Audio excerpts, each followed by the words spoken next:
Here we are again, once more with a Spreadsheets and Sword video. If you haven't seen my other videos, here is a quick reference for you all.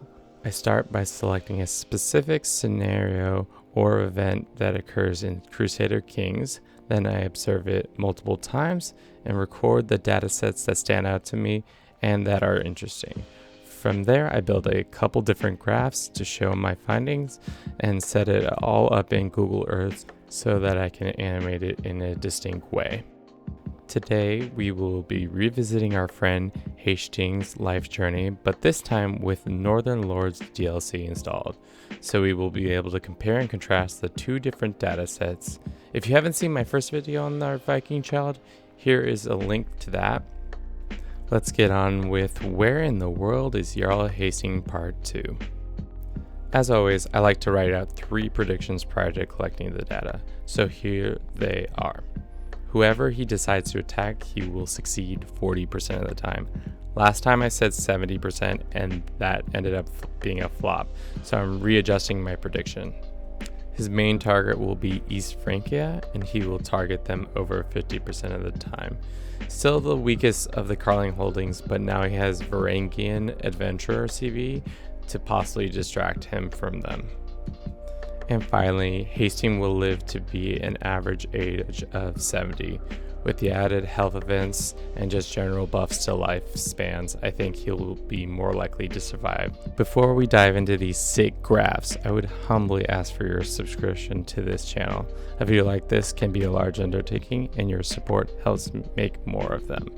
One last note, all previous data sets will be on the left, primarily in orange, and the new ones will be on the right in blue. With that out of the way, let's crack on to the data. For the first 2 graphs, we will be comparing what land did Haesteinn try to conquer. As you can see, our main man Haesteinn decided to double down in his conquest of East Francia. 84% or 42 attempts on the title. He must really have some bad beef with them. He also decided to forgo a lot of his previous invasions and chose to try something new with the Sultanate of Andalusia. Unfortunately for us all, he never once used the Varangian Adventurer CB, which I was very surprised he didn't for much smaller titles somewhere else like the British Isles or Scandinavia. Our next 2 graphs show his success rate, which has had a slight increase with the new content. This might be due to having better men-at-arms options for all most cultured realms. Either way, he went from a 36% win rate to a 42%, which is still an F, but we're all about positive growth here at Do It For Bruce. All his victories came at the hand of East Francia. The other interesting fact is that you can see him having exactly 21 victories and 21 defeats to them. Let's move on to his death rates.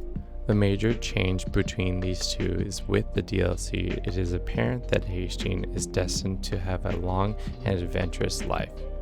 On average, he is expected to live to 76, which is 16 years or so more than the previous dataset.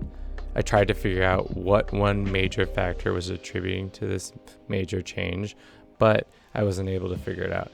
If you have any inkling, please let me know by commenting down below. Now, how did he leave his mortal coil? Simple, he died a lot more of suspicious circumstances and illnesses. What's most surprising to me is he dies of old age much less than he used to, even though he lives much longer.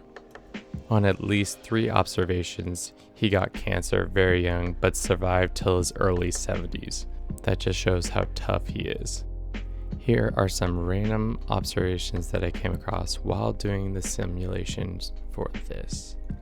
Number 1, still never forms a kingdom. Surprisingly enough, he still never forms a kingdom. Number 2, culture change. It only happened 5 times, and he mostly changed to French culture or Franconian. The Great Northern Army Commander. The times he became unlanded, he decided his tale wasn't over. Of the 12 times it occurred, he pretty quickly formed a northern army and attacked a random duchy or county on the map. Here is a list of all said targets. Let's take a quick look back at the predictions from the beginning of the video. Number 1, whomever he decides to attack, he will succeed 40% of the time, which actually was closer because the final result was 42%. Number 2, his main target will be East Francia, and he will target them over 50% of the time. He actually targeted them even more, which is astonishing, a total of 84%. Finally, Haesteinn will live to be, on average, 70. The final result was 76, so unfortunately no dice for me. That brings us 2 out of 3 correct, not too bad once again. He is pretty unpredictable unless it's in regards to attacking East Francia. Thank you all so much for watching. Please don't forget to subscribe for more videos like this one. Let me know in the comments section below what other scenarios or characters I should cover. And again, thank you all and have a good rest of your day.